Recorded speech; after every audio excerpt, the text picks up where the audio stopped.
헤어지고 난 뒤에 재회를 위해서는 가만히 있는 게 100배 나았을 것 같은 분들이 있어요. 오히려 가만히만 있었더라면 알아서 연락 왔을 텐데 싶은 경우들이 있다는 거예요. 물론 이때 가만히 있는다는 게 말 그대로 돌하르방 마냥 가만히 있는, 상대방이 이별 통보를 했는데 여기다 대고 묵묵부답해야 된다는 걸 말하는 건 아니에요. 제가 말씀드리는 건 헤어지고 계속해서 매달리거나 되려 자존심을 부리는 그런 분들을 말해요. 그래서 오늘은 차라리 가만히 있는 게 재회에 더 도움되는 경우 4가지를 말씀드리려고 합니다. 오늘 내용만 이해하시더라도 적어도 지금부터는 재회에 있어서 최악의 수를 더 두진 않을 수 있을 거예요. 가만히 있는 게 재회에 도움되는 첫 번째 경우는 사귀는 동안에 헤어졌다 붙었다를 여러 번 한 경우예요. 사귀는 동안 헤어지고 붙고를 여러 번 반복했다는 거는 그만큼 서로에 대한 감정 투자가 많았다는 거예요. 헤어지자고 말하던 상황에선 서로 진심이었을 텐데 그럼에도 불구하고 수차례 다시 붙었다는 건 서로에 대한 이성적 끌림이 강하다는 겁니다. 오히려 평소에 다툼이 거의 없던 커플이 한 번 헤어지면 그 뒤로 다시 만나는 게 어려운 경우가 더 많아요. 그래서 우리 주변을 보면 쟤네는 참 헤어질 것 같으면서도 안 헤어지네 싶은 커플들이 분명 있을 거예요. 그런 분들이 대표적인 예시인 거죠. 일반적인 관점에서 상대방에 대한 애정이 크고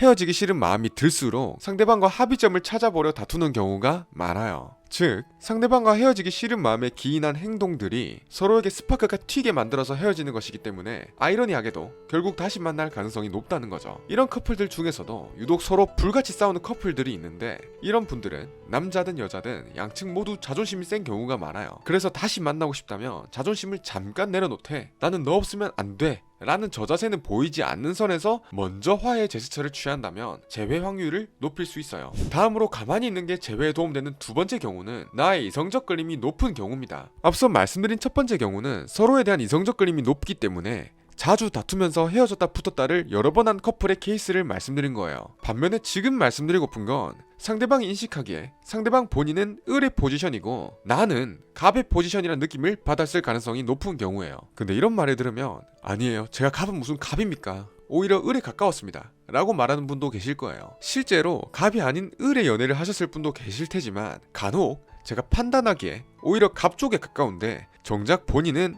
을의 입장이었다며 저 자세를 얼마나 취했는지 모른다면서 반론하시는 분들이 계세요. 이런 분들은 기본적으로 본인의 자존심이 굉장히 강하거나 자아를 보호하고자 하는 방어 기제가 두꺼운 경우가 많아요. 그래서 상대방이 보였던 저 자세라든지 상대방이 나에게 했던 배려나 헌신보다 내가 헌신했던 일들을 더 크게 해석해요. 즉, 서로 같은 저 자세를 보였더라도 상대방의 저 자세는 매력을 1점 깎는다고 생각한다면 내가 하는 저 자세의 행동은 매력을 10점 깎는다고 생각하는 거죠. 그래서 재회를 하기에 앞서서 더더욱이 객관적인 분석이 필요한 거예요. 분석이 영 다른 방향으로 가게 되면 접근 방법도 아예 달라지게 되니까 재회 가능성도 훨씬 줄어들 테니까요. 여튼 다시 본론으로 돌아와 보겠습니다. 이 두 번째 케이스는 나의 이성적 끌림이 높아서 상대방이 인식하기에 본인만 아픈 연애라고 생각하는 경우예요. 이런 경우엔 내가 진심을 잘 전달하면 재회가 곧장 되기도 하지만 간혹 상대방의 보상 심리로 인해서 재회가 잘 되지 않는 경우가 있어요. 즉, 상대방 본인이 연애를 하면서 자존심 상하고 힘들었던 것들을 생각하니까 지금 나한테 자존심을 부리지 않고서야는 못 베기겠는 심리인 거죠. 근데 자존감이 낮은 사람은 이상하게 내가 되게 좋아했던 사람이었는데도 불구하고 그 사람이 저 자세를 계속 보이면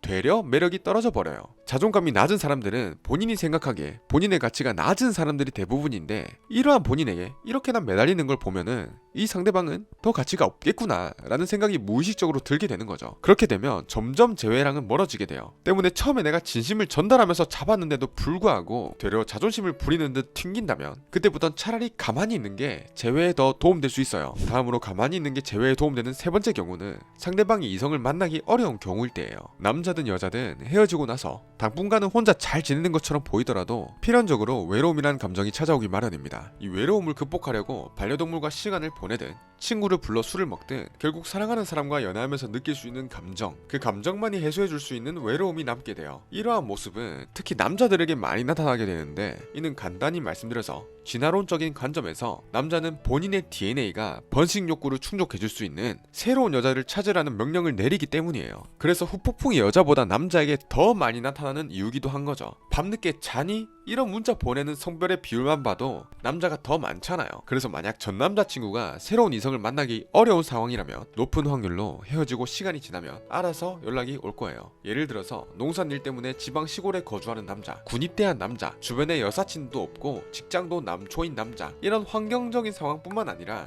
전 남친이 객관적으로 봤을 때 여자에게 매력 어필이 되기 어려운 타입이라거나 여자 앞에서 말 한마디 못하는 쑥맥의 집돌이인 경우엔 새로운 여자를 만나기 어렵겠죠. 그래서 이런 남자들은 본인이 동성애자로 전향하지 않는 이상 육체적으로든 정서적으로든 여자에 대한 갈망, 그리움이 생기게 될 텐데, 앞서 말씀드린 예시와 같은 상황에 있는 남자들이라면 새로운 여자를 만날 가능성이 낮기 때문에 과거에 사귄 여자친구를 먼저 떠오르게 됩니다. 툭 까놓고 말해서 더 매력적인 새로운 여자를 사귀는 것보다 내 전 여친에게 연락하고 만나는 게 난이도가 낮기 때문에 연락하는 것도 있고, 그때의 추억이 다시 그리워져 연락하는 경우도 있어요. 그래서 이런 남자들은 당장 만날 수 있는 여자도 없고 만나서 어떻게 잘 해볼 능력도 부족하기 때문에 외로움으로 인해서 전 여친에 대한 미화가 급속도로 진행하게 됩니다. 그래서 사귈 당시엔 싫어했던 전 여친의 행동이라도 이제 와서는 서로 조율해보면 관계를 잘 이어나갈 수 있지 않을까, 이런 합리화가 들면서 연락하고자 하는 마음이 스멀스멀 커지게 되는 거죠.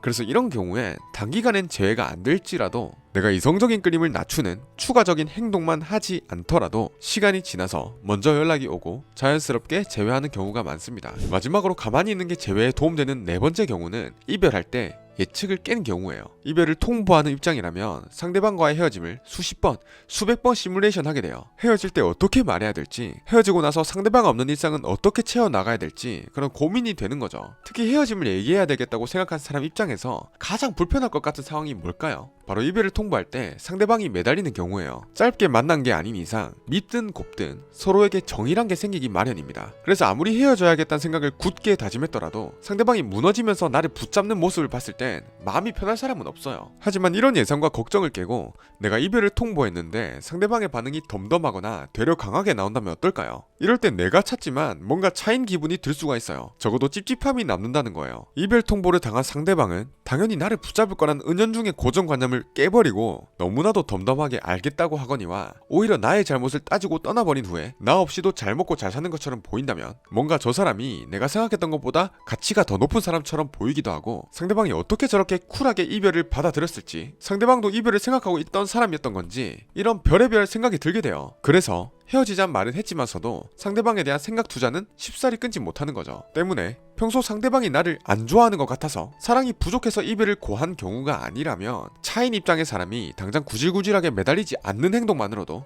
재회 확률을 높일 수가 있습니다. 근데 오늘은 이렇게 전 남친이 헤어지자는 말을 했을 때 차라리 가만히 있는 게 재회에 도움되는 4가지 경우에 대해 말씀드려봤어요. 첫 번째, 사귀는 동안에 헤어졌다 붙었다를 여러 번 한 경우.